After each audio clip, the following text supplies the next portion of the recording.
सर्वप्रथम यहाँ पर उपस्थित नन्हे मुन्ने बाल बालिका के प्यारे बच्चे, इस विद्यालय के नन्हे मुन्ने बच्चे,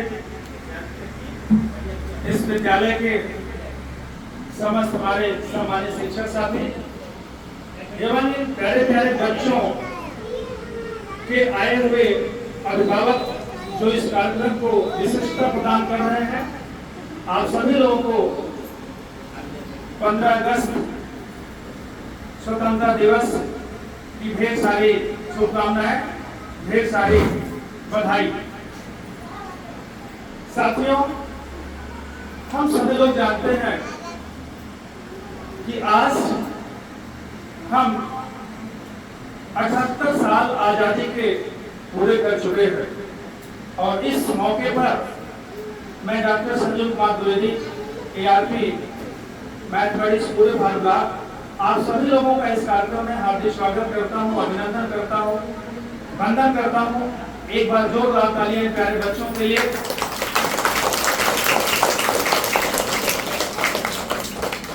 आज के दिन निश्चित तौर पे हमारा भारत देश गुलामी से मुक्त हुआ था।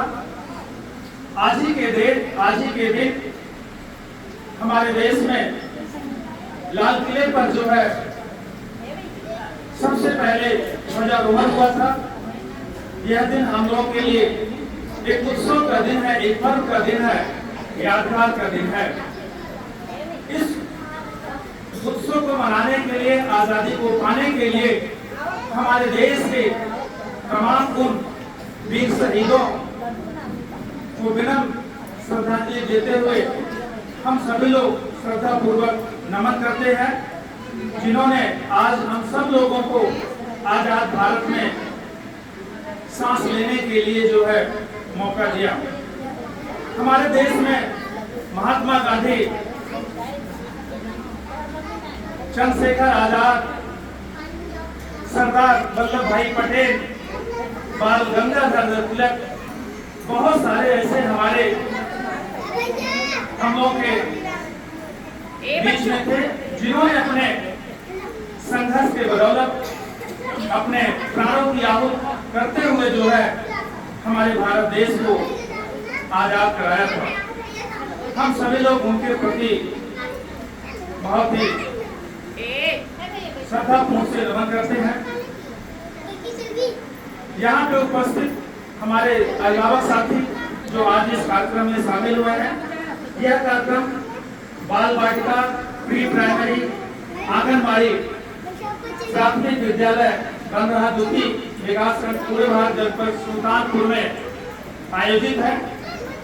साथियों, हम सभी लोग जानते हैं कि हमारे देश में राष्ट्रीय शिक्षा नीति 2020 लागू हो चुका और उस राष्ट्रीय शिक्षा नीति 2020 ने हमारे छोटे जो बच्चे हैं, जो 3 साल से ज्यादा उम्र के बच्चे हैं, उनको भी शिक्षा के प्रति आजादी देने का प्रावधान है। राष्ट्रीय शिक्षा नीति 2020 में उल्लेख किया गया है कि हम लोग के क्षेत्र में जो भी बच्चे 3 वर्ष अपने आयु को पूर्ण कर चुके हैं, जिन बच्चों की उम्र 3 साल से ज्यादा हो चुकी है, 3+ हो चुके हैं और 6 साल के नीचे हैं, उन बच्चों का नामांकन अपने नजदीक के बाल बालिका केंद्र आंगनबाड़ी में अवश्य कराया जाए।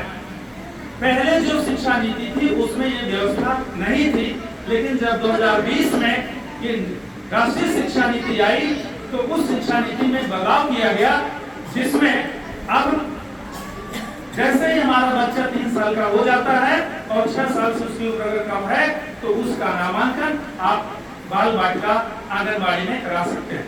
हमारा जो आंगनबाड़ी सेंटर था उसका नाम अब बदल करके जो है वो बाल बालिका हो गया, जहां पर बच्चे जब 3 साल से अधिक उम्र के बच्चे इस आंगनबाड़ी कक्षा में प्रवेश लेंगे, उनका नामांकन होगा, तो निश्चित तौर पे वो बच्चे जब यहाँ आएंगे तो वो बच्चे कॉपी से, किताब से, पेन से सीखेंगे, अपने आप को धीरे धीरे शिक्षा के क्षेत्र में उन्हें आगे बढ़ाएंगे। धीरे धीरे जो है ज्ञान की परंपरा उनमें आएगी और हमारे जो आंगनबाड़ी सहायिका हैं, हमारे जो आंगनबाड़ी कार्यकर्ता हैं, उन सभी को जो है इन नन्हे मुन्ने बच्चों को पढ़ाने के लिए जो है ट्रेनिंग दिया गया है। उनको भी शिक्षक संदर्शिका दी गई है, पीजी दिया गया है और उनके पास वंडर बॉक्स जैसे बहुत सारे एक्टिविटी कराने के लिए, बच्चों को सिखाने के लिए जो है प्रिंट रिच मटेरियल और संसाधन उपलब्ध करा दिया गया। यही छोटे बच्चे हमारे आपके देश के भविष्य हैं, इसलिए हमारी सरकार चाहती है कि अब हमारा बच्चा प्राइमरी में कक्षा 1 में नाम लिखाने से पहले वो 3 साल पूरा का पूरा बेसिक ज्ञान ले ले और तब वो जो है कक्षा 1 में नाम लिखावे। तो मेरा निवेदन है यहाँ पे उपस्थित समस्त सम्मानित अभिभावकों से, क्षेत्रवासियों से कि आपके अगल बगल आपके गांव में जो भी बच्चे 3 सालों के पार कर चुके हैं उनका नामांकन बाल वाटिका प्राथमिक विद्यालय बंदरा द्वितीय विकासखंड पूरे भारत में अवश्य कराया जाए और वो बच्चे यहाँ पे 3 साल पढ़ेंगे, 3 से 4 साल, 4 से 5 और 5 से 6 साल उन बच्चे को यहाँ पे जो है शिक्षा प्रदान कर दी जाएगी। उन बच्चों को यहाँ पर खेलने का मौका मिलेगा, सीखने का मौका मिलेगा। इन सबके बढ़ावा के लिए हमारी सरकार के द्वारा विभिन्न कार्यक्रम और चलाए जाते हैं, जैसे मदर ओरिएंटेशन। हर महीने इन बच्चों की जो माताएं हैं उनको यहाँ बुला करके जो है मदर ओरिएंटेशन कार्यक्रम कराया जाता है। मेरा उन माताओं से निवेदन है कि अपने बच्चों की देखभाल आप शुरू से करना शुरू कर दीजिए, जिससे आपके बच्चे में किसी प्रकार की कोई विसंगति ना हो। आपका बच्चा जो है शुरू से बाल वाटिका में नामांकन प्राप्त करने के बाद वो धीरे धीरे अग्रसर हो बुनियादी शिक्षा की तरफ, बेसिक ज्ञान की तरफ। और जब आपका बच्चा कक्षा 1 में नामांकन के लिए योग्य हो जाए तो उस बच्चे को इतना ज्ञान हो जाए कि ताकि हमारी जो अब एनसीईआरटी की बुक आ रही है उसके लिए वो बच्चा योग्य हो जाए। साथियों, आज भारत में शिक्षा की एकरूपता के लिए भारत सरकार के द्वारा यानी कि 2020 के द्वारा एनसीईआरटी 2022 के द्वारा जो है एनसीईआरटी की पुस्तक आपके बीच में आ चुकी है। क्लास 1 की आ चुकी है, क्लास 2 की आ चुकी है, क्लास 3 की आ चुकी है और इस क्रम में धीरे धीरे और आगे पुस्तक आती जाएगी। और ये जो एनसीईआरटी की बुक है बहुत ही स्टैंडर्ड पूरे भारत की एक जो है किताब कर दी गई है, जो हमारे बच्चों के लिए जो है एक्टिविटी से भरपूर है और आधुनिक हमारी जो भारतीय ज्ञान परंपरा है उससे भी पूरी भरपूर है। तो मेरा निवेदन है, आज हमारा भारत देश अपना 78 वर्ष आजादी का पूरा करके जो है वो 79 आजादी का जश्न मना रहा। ऐसे में आज हमारे देश के जो यशस्वी प्रधानमंत्री हैं उनका एक सपना है कि 2047 में हम इन बच्चों को, इन नन्हे मुन्ने बच्चों को जब हमारे आंगनबाड़ी में एडमिशन ले रहे हैं, नामांकन करा रहे हैं, 2047 में मैं इनको विकसित भारत बना कर दूंगा। जो है ये हमारे देश के यशस्वी प्रधानमंत्री की योजना है। एक बार उनके लिए जोरदार तालियां हो जाए। जो है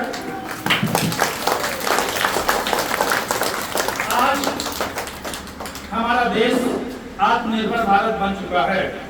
साथियों, कोरोना का समय आपने देखा था जब बहुत बड़ी महामारी हमारे आपके बीच में आ चुकी थी। ऐसी स्थिति में हमारे भारत देश को एक मौका मिला वैक्सीन बनाने का, अपने ऊपर निर्भर होने का, और उसी समय से हमारा भारत देश आत्मनिर्भर भारत देश बनने की तरफ अग्रसर है। आज हमारा भारत देश काफी क्षेत्रों में आत्मनिर्भर हो भी चुका है। हमारे छोटे छोटे बच्चों के लिए निःशुल्क किताबें हैं, निःशुल्क आपका जो है मध्याह्न भोजन योजना चल रहा है, निःशुल्क इनके लिए जो है ड्रेस की सप्लाई है। और यहाँ तक जो है बच्चा जैसे कक्षा 1 में प्रवेश ले लेता है उसके लिए जो है डीबीटी के माध्यम से 1200 रुपए उसके खाते में जो है डायरेक्ट जो है वो ट्रांसफर कर दिया जाता है। आज हमारी सरकार इन बच्चों के लिए बहुत सारी योजनाएं लाई है, बहुत सारा जो है वो एक्टिविटी से संबंधित प्रिंट मटेरियल जो है दे रहा। हमारा जो भौतिक वातावरण है, इस क्लास का जो वातावरण है वो आनंदमयी जो है बन गया है। और जहां हम खड़े हैं प्राथमिक विद्यालय बरधा के बाल वाटिका केंद्र पर, ये सेक्टर भी देखने में लगता है कि ये प्रिंट मटेरियल से भरपूर है। तो मैं एक बार पुनः जो है यहाँ पे उपस्थित सम्मानित हम अभिभावकों से बाल वाटिका में जो भी बच्चे हैं उनके जो गार्जियन यहाँ पे आए हैं, आपसे पुनः मैं निवेदन करता हूँ कि आप और आपके अगल बगल जितने भी अभिभावक हैं जिनके बच्चों की उम्र 3 साल से ज्यादा हो चुकी है और 6 साल से कम है, उनको बाल वाटिका में उनका नामांकन कराएं और जो भी हमारी सरकारी योजनाएं हैं उनका लाभ लें। और ये बच्चे 3 साल बाल वाटिका प्रक्रिया में पढ़ करके फिर जो है कक्षा 1 में प्रवेश लेंगे। हम देखते हैं कि प्राइवेट सेक्टर में पहले बच्चा जो है वो प्ले ग्रुप पढ़ता है, जूनियर केजी पढ़ता है, सीनियर केजी पढ़ता है, फिर कक्षा 1 में जाता है। इसलिए राष्ट्रीय शिक्षा नीति 2020 में हमारे सरकार के द्वारा, शिक्षा मंत्रालय के द्वारा ऐसा प्रावधान कर दिया गया है कि हमारे परिस्थिति में भी बच्चा जब कक्षा 1 में नाम लिखावे तो वो 3 साल जो है बुनियादी शिक्षा को ग्रहण करते आवे, ताकि जो भी उसके कक्षा 1 में किताबें हैं उस बच्चे को कक्षा 1 में पहुंचने के बाद किसी प्रकार की कोई समस्या न हो। एक बार पुनः यहाँ के सभी सम्मानित शिक्षक साथियों का, यहाँ के अभिभावकों का, समस्त ग्राम वासियों का मैं हृदय की अनंत गहराइयों से हार्दिक स्वागत करता हूँ, अभिनंदन करता हूँ। और आज 15 दिवस के मौके पर आप सभी लोगों को स्वतंत्रता दिवस की हार्दिक शुभकामना एवं बधाई देता हूँ। साथियों, हमारे आदरणीय मोदी जी का एक सपना है, हमारे आदरणीय मोदी जी का एक सपना है और वो सपना ये है कि हिंदुस्तान जब पढ़ेगा तभी आगे जाएगा। तो हमारे मोदी जी ने एक नारा दिया था, हमारे मोदी जी ने एक नारा दिया है कि तभी बढ़ेगा हिंदुस्तान जब पढ़ेगा हिंदुस्तान, जब पढ़ेगा हिंदुस्तान तभी बढ़ेगा हिंदुस्तान। ये नारा जो है हम सभी लोगों को मिलकर सफल बनाना है, हमारे अपने भारत देश को विकसित बनाना है। इन छोटे छोटे नन्हे मुन्ने बच्चों को 2047 तक विकसित भारत का सपना पूरा करके देना है। इसी के साथ मैं अपनी वाणी को विराम देता हूँ। जय हिंद, जय भारत।